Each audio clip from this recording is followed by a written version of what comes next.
Saram, dear listeners, and welcome once again to Radio Sai Vintage Bhajan Classroom, our series on every Thursday, where we offer you one beautiful bhajan that used to be sung in the earlier times in the Sanctum Sanctorum of Prashantinalayam. Today we have a 4-line bhajan adoring our Lord as Narayana, as Bhagya Vidhata, as Deena, Natha. So this is how the first line of the bhajan flows. Daya Karo Hari Narayana.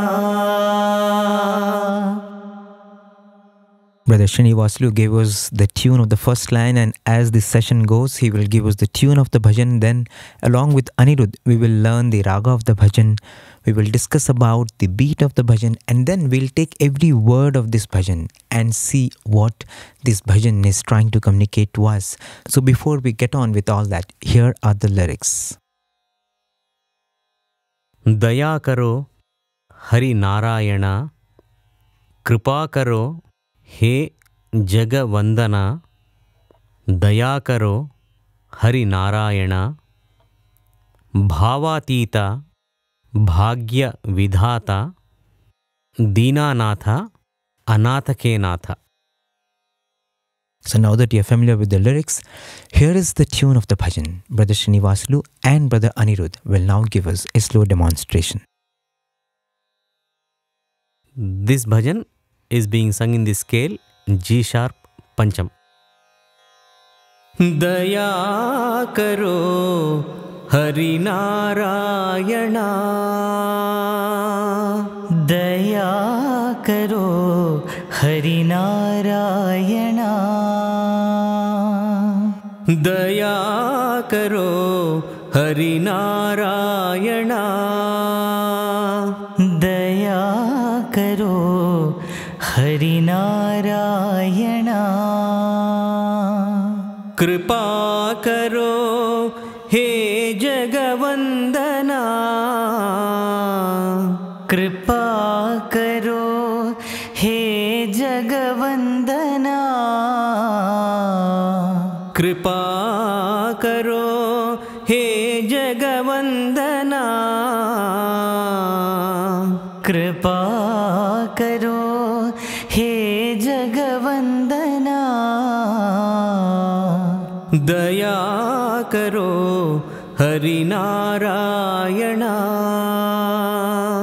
Daya Karo Hari Narayana. Bhavateeta Bhagya Vidhata. Bhavateeta Bhagya Vidhata. Bhavateeta Bhagya Vidhata. Bhavateeta Bhagya Vidhata. Deena Natha Anatha ke Natha. Deena Natha Anatha ke Natha. Deena Natha Anatha ke Natha. Deena Natha Anatha ke Natha. Daya Karo Hari Narayana.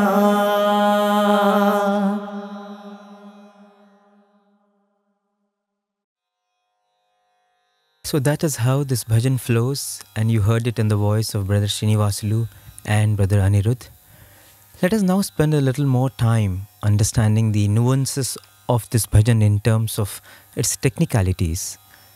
Let us learn about the swaras that make the bhajan. Brother Anirudh will now give us his thoughts and his insights on what he thinks about the raga of this bhajan. So what are your thoughts on this, Anirudh? Saram Vishu. Saram.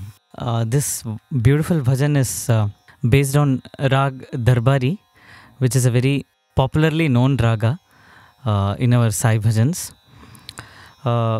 If you look at this bhajan, it has a beautiful variety of notes, and definitely the swaras exercise which we will do will surely help what all notes are associated with it. But before going to that, let me just demonstrate with this bhajan itself that how a darbari is taken and mixed with many notes so that a beautiful composition is arrived.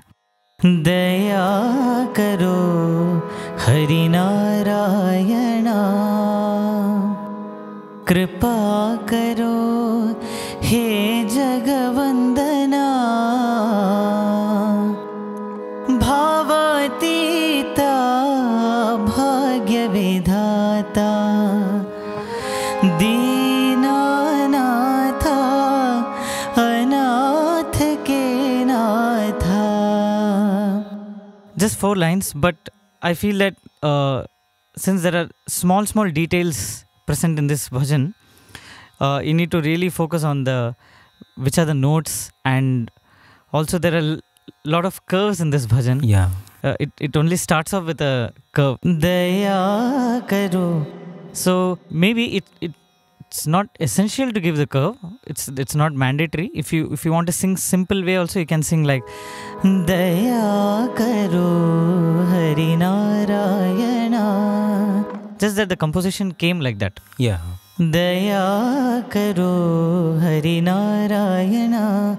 But if the bhajan is sung in a way which evokes the same emotion, even without the curve, you can sing, because finally the emotion and the way you present it matters.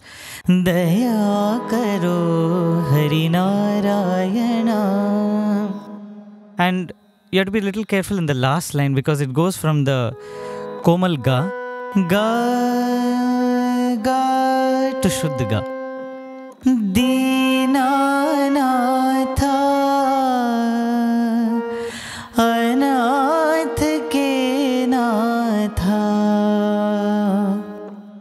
So, important note for the harmonium accompanist also, that he should give the major chord there. Otherwise, the singer might get confused if he gives the D.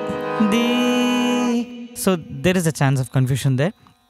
So, the note is Deena Natha Anatha ke Natha.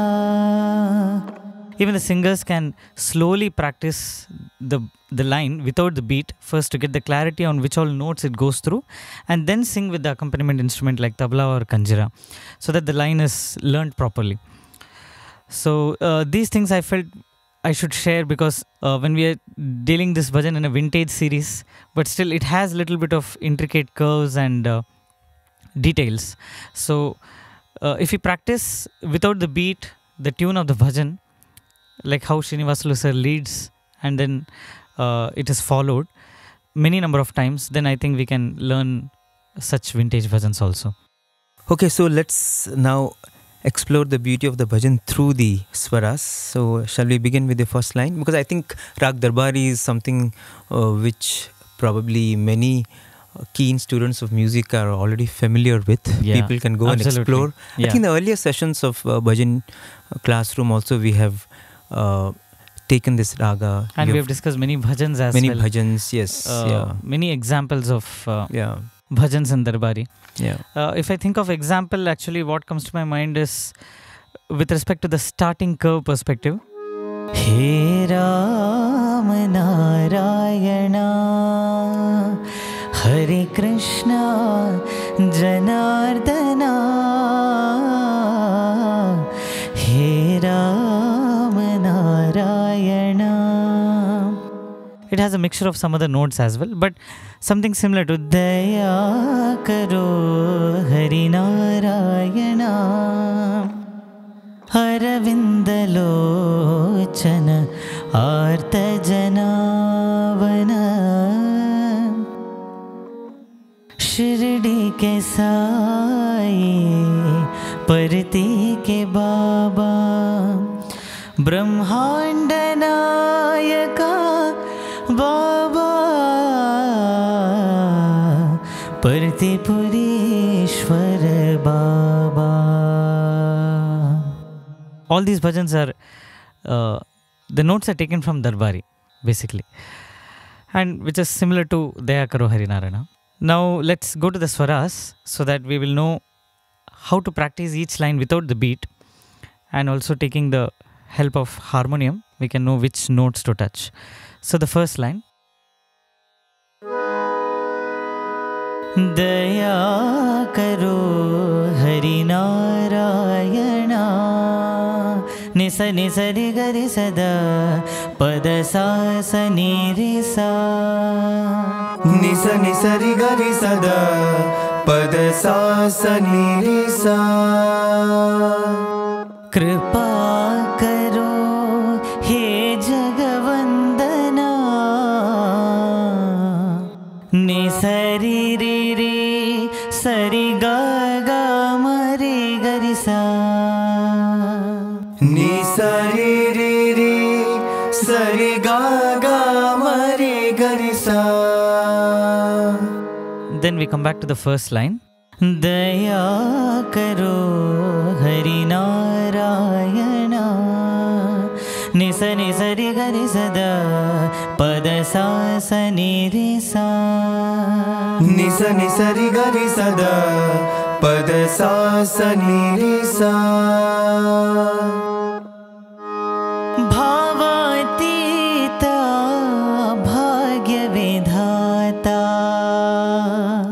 Papa Mada Pa Magari Gari Ni Sa Sa Papa mada pa magari gari ni sa sa. Deena Natha Anatha ke Natha Gagama Gagama Rima Rima Pada Pama Gari Sa Gagama gagama rima rima pada pa magari sa. Beautiful. Short bhajan but very sweet bhajan. Yeah. So let's do the beat.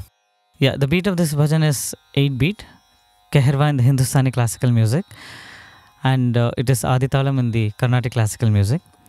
So it's actually a medium bhajan.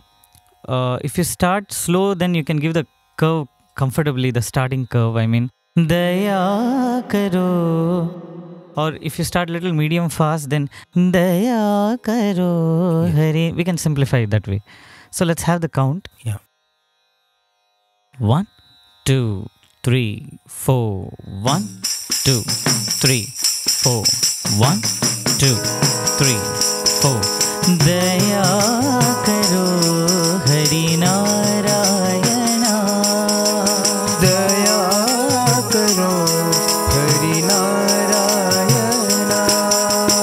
Kripa Karo He Jaga Vandana. Kripa karo he Jaga Vandana.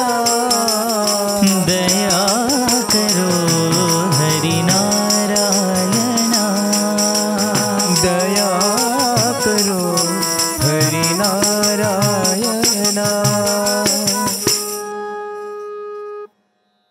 Okay, so that gives us a good idea of the beat too. Thank you so much, Anirudh and Arvind Sai. Thank you, Bishu. Sai Ram. Sai Ram.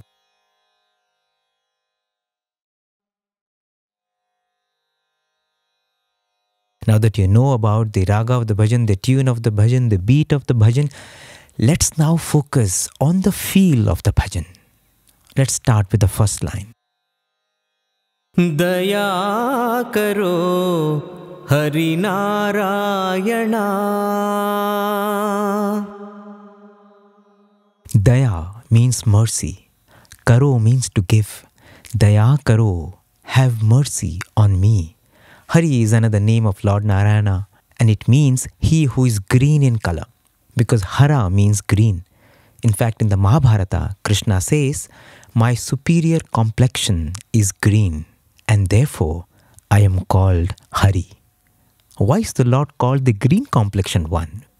Well, perhaps because the sight of green gives us a feeling of peace, isn't it? The Lord always fills us with peace. The thought of Him soothes our soul. His name gives solace to our heart. That is why He is the green one. He is the most serene one. He is Hari. Hari also means remover or destroyer. So he's the one who destroys hurdles on the path of spiritual progress. Narayana means the one whose ayana or resting place is in all naras or all living entities. So Narayana is one who abides in every being. He is the all-pervasive Lord. Antar bahishcha tat sarvam vyapya Narayana stitaha, declares the Vedas. Narayana is present inside, outside, everywhere. In 1957, Bhagwan visited Rishikesh in North India along with a group of devotees. He went to the famed Vasishtha Guha or the Vasishtha cave, and while returning from the cave, Bhagwan actually left his body for a short while. In those days, Bhagwan used to often go in trances and he would just leave his body and the devotees would look after his physical being till he returned back to consciousness. So when Bhagwan came back, he explained to the devotees that he had gone to save a great yogi. Now everyone was very curious, who is this yogi Bhagwan is talking about? But Swami did not answer that question, but only gave a hint. He said, go and ask Subramanyam. Subramanyam was one of the members in the group. So everyone went in search of Subramanyam, and finally, when they got hold of Subramanyam, Mr. Subramanyam immediately came to Bhagwan and fell at his feet and started asking for pardon. He said, Swami, I'm sorry for not informing you about it before. I saw a corpse floating down the holy river Ganga, but because it is a thing of evil omen, I did not make bold in informing you about this. I thought, why to mention something which is unholy in such a beautiful atmosphere when you are here? Bhagwan just heard him and laughed and said, that was not a corpse. That was just a yogi who was just floating down the flood, and he was so dead to everything around him, dead to all external occurrences, that he did not even know that he was actually being swept down by the current. He was actually seated on a rock by the side of the river. He was lost in meditation, and suddenly there was this surge in the current of the river, and so the rock on which he was sitting tilted and he just threw him into the flood. But he was so lost in his meditation that he was perhaps thinking that that was also a dream. Only much later he realized that he was actually being carried away by the Ganga. And then when this realization dawned, he started praying to the Lord. And Bhagwan said that I immediately then went to rescue him. I ensured that this floating yogi comes to a bank a few miles above the Shivananda Nagar, because there is a home which will give him warmth and comfort. And as Bhagwan mentioned this, a devotee who was in this group recalled that during the trance, Bhagwan had his palms one over the other as if enclosing something. And Professor Kasturi writes about this in the Satyam Sham Sundaram Volume 1 and says, it was to protect the sannyasi's heart that Bhagwan had kept his palms closed. The sadhu was saved after a 30-mile float on the furious waters of Ganga. If the Lord is not there everywhere, if He is not in the sky as well as in the waters, if He is not there in the wind as well as in the waves, can He protect His devotees even when they forget to call Him? And Bhagwan says that all names and all forms are mine. The sadhu actually was not a devotee of Bhagwan. He only prayed to the Lord and he was rescued. Because Narayana exists in every atom of this universe. Narayana pulsates in all the elements that make this creation. And we pray to this all-pervading, all-powerful Narayana in this first line when we sing Daya Karo, Hari Narayana. Let's move on to the second line. Kripa karo he Jaga Vandana. Kripa Karo means, O Lord, fill us with mercy. Jaga Vandana means one who is worshipped by the entire world. In 1983, Bhagwan had selected few students to speak in his divine presence during the Dasara celebrations. One of them was Mr. Sanjay Sahani, now the controller of examinations and then a student. Bhagwan asked him, what is your topic? And Mr. Sanjay Sahni said, Swami, I want to speak on Sai, our Sadguru. And Bhagwan now wanted to test him. Swami said, who is a guru?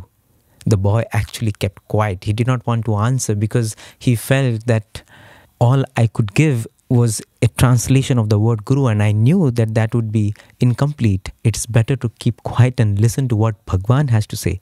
And Bhagwan was very kind and himself gave the explanation and said, Gu stands for the darkness of ignorance. Ru is one who removes it. So Guru is one who removes the darkness of ignorance. And after Bhagwan explained this, Swami asked him one more question. Now Swami asked, who is Sadguru? And now Mr. Sanjay Sahni made bold, and based on what Bhagwan had said before, he said, Swami, Sadguru is one who takes the individual beyond the ocean of samsara, beyond the cycle of birth and death. Bhagwan was pleased with the answer, and just to make it even more delightful to the boy, Bhagwan, in a very soft voice, went to him and said something which was such a huge eye-opener for him. Swami said, Sai is not the Guru or Sadguru. Sai is Jagat Guru. Sai is not just the teacher of truth. Sai is the teacher of the entire world. On one occasion, Bhagwan said how Sai is not Natha. He is not a lord of the people. He is Lokanatha. He is the lord of the entire world, of the entire universe. And that is the reason why when you went any day for darshan, you saw that the assembly was full of all kinds of people, from the most powerful of men and women to the commoners, from layman on the street to the prime minister of the country, from the most affluent ones to the most desolate and desperate ones. Everyone was there for his darshan because he is Jagat Guru. He is there for everyone. The avatar descends not for a selected few individuals or only for spiritual aspirants. He comes for everyone. And everyone worships him for his mercy. That is what is conveyed in this line, Kripa Karo, He Jaga Vandana. Let's move on to the third line. Bhavateeta Bhagya Vidhata. Bhavateeta comes from bhava, which means feeling. Atita means beyond. So the Lord is beyond all feelings of joy and sorrow, happiness and sadness, despair and elation. Bhagwan says the devotee is one who is always in equipoise, and the Lord is that. The Lord is always in that state of perfect equanimity. During one of the early visits of Professor Kasturi to Prashanti Nilayam, it was a time when he had come with his wife, Mrs. Rajamma, and at that point in time, a tragedy had happened in Bhagwan's physical family. A young member of Bhagwan's family had passed away. Unfortunately, it happened in a very tragic way, and everyone was mourning, and there were people crying, and Professor Kasturi too was very moved to tears by seeing the painful incident. And in the background of all this, when Professor Kasturi had the chance to go near Bhagwan, he saw that Swami was absolutely unaffected. He didn't show any sign of distress. So he made bold and asked, Swami, why is Bhagwan alone not affected by the feelings of suffering when everyone around is crying?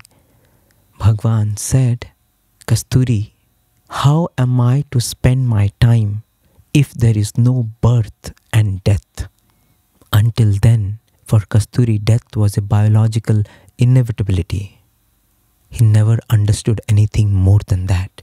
But that was a landmark moment where he realized who Bhagwan is. In fact, that revelation was so soothing even for Professor Kasturi, because he was recovering from the painful memory of the death of his own son, who also died young. We may have our swings into sorrow and into joy, but the Lord is ever unchanged. He is Bhavateeta. He is beyond all these worldly feelings. Bhagya Vidhata comes from Bhagya, which means destiny, and Vidhata means creator or one who shapes. During the First World Conference in 1968 in Mumbai, among those whom Bhagwan drew to himself was the veteran Gandhian, the scholarly statesman and the devoted student of Indian culture, a very patriotic writer, Dr. K.M. Munshi. Mr. Munshi had realized that India had to be independent so that she can gain self-respect and adore her own culture and thereby make invaluable contribution to the progress of humanity through her adherence to the ideals embedded in Indian culture. And the Bharatiya Vidya Bhavan is the institution through which Mr. Munshi was trying to achieve the revival of Indian culture and implant in the hearts of the Indian youth a genuine appetite for living their lives as true children of Mother India and as legitimate inheritors of the peerless wisdom gathered by the sages of this land. Bhagwan had agreed to have the conference in the Bharatiya Vidya Bhavan campus, and Bhagwan even mentioned that that campus was a fertile field where from a rich harvest of Vedic and Upanishadic culture was to be reaped in the near future. And Dr. Munshi, in his talk, said, "All my life, I have taken a keen interest in personalities to whom supernatural powers are attributed. I have tried to understand their ways, how they project their personality, and how they release streams of faith and transform people into dedicated persons." And then Dr. Munshi recalled his visit to Bhagwan and his meeting with Swami and said, "That was the first time in my heart hope met fulfillment, aspiration met achievement, and my prayers met the boon that they desired." Bhagwan has indeed come in human form to install the eternal knowledge of the Spirit on the throne of science so that India can become the Guru of humanity and then teach the way to master the self to the rest of the world. Emphasizing this, he said, Bhagwan has the capacity to plant seeds of faith in men, seeds which, when they sprout, will liberate them from greed, hate, and fear. When Dr. Munshi initially met Bhagwan, he had a lot of mental reservations because there are so many spiritual persons in India. But after seeing Bhagwan and being with him, he did not hesitate to declare in the pages of the Bhavan's journal. He wrote, "I went, I saw, I was conquered." On May 15, 1968, Bhagwan addressed a mammoth gathering at Dharmakshetra, which was presided over by Dr. Munshi. And Dr. Munshi could not suppress his tears of joy and gratitude when he said, "I was pained to see around me the quick decline of faith in God and earnestness in religion, and I was on the brink of despair when I contemplated the future of this ancient land. But today, as I look upon Bhagwan Sri Sathya Sai Baba and witness the transformation he is effecting in the hearts of millions, I am only heartened and immensely happy." It was Dr. Munshi who referred to Bhagwan as Bharata Bhagya Vidhata, the one who shapes the destiny of the holy land of Bharat. Bhagwan is not only Bharata Bhagya Vidhata, but he is the Bhagya Vidhata of each one of us. He is the one who is shaping the destiny of every soul on this planet, whether we know it or not. If we know it, then we can make use of his availability, of his proximity, and accelerate our journey towards him. So in this line, we are praying to that Lord who is the master of our destinies and who is beyond all worldly feelings. Bhavateeta, Bhagya Vidhata. Let's move on to the last line. Deena Natha, Anatha ke Natha. Deena means weak or forlorn. Natha means Lord or Master. Anatha means one who has no master. Many decades ago, Bhagwan had visited Mumbai one year in the month of May to participate in the anniversary celebrations of Dharmakshetra. And when he was about to return to Vrindavan after the celebrations, the organizers there prayed to him to extend his stay in Mumbai by one more day. Bhagwan told them that he could not accede to their prayer because he had to reach Vrindavan early and make preparations for the summer course in Indian culture and spirituality. When Bhagwan said this, one of the organizers said, "Swami, what preparations are required for you? You can do anything in no time, whenever you want, whatever you want." And when Bhagwan heard this, Swami said, Yes, for you there is no problem. You have Sai. You can only pray to him and he will just get any work done for you. But whom do I have? I have no Sai. I am Anatha. There is no one for me." That is the humility of the Lord as well as the mercy of the Lord. Bhagwan always says that nobody in this earth is Anatha. There is no one who does not have a caretaker, a lord or a master, because he is there. Deena Natha, Anatha ke Natha. For everyone who is Deena, who is depressed or distressed, the Lord is there. Bhagwan says, in fact, he is the only one who does not have anyone to go to. So in this line, we pray to him, to that merciful Lord who is ever ready to be there by our side the moment we need him, the moment we call out to him, the moment we feel for him. So these are just some thoughts when you reflect on this bhajan, and I'm sure as you contemplate on this bhajan, you will get your own beautiful anecdotes, your own reflections and your own way to connect with this bhajan. Let's do this exercise. Let's ensure that this bhajan fills us with his grace. This bhajan takes us closer to his proximity, and this bhajan gives us an experience of that inexplicable nectar of Sai bliss. Let's sing this bhajan once again with this feeling. Daya Karo Hari Narayana, Hari Narayana, Daya Hari Narayana, Hari Narayana, Kripa Karo He Jaga Vandana, Kripa Karo He Jaga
With this, we've come to the end of the current episode of Radio Sai Bhajan Classroom. If you have any queries, as always, you can write to listener@radiosai.org.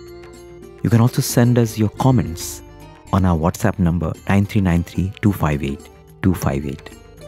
With gratitude and love, we offer this humble endeavor at His divine lotus feet.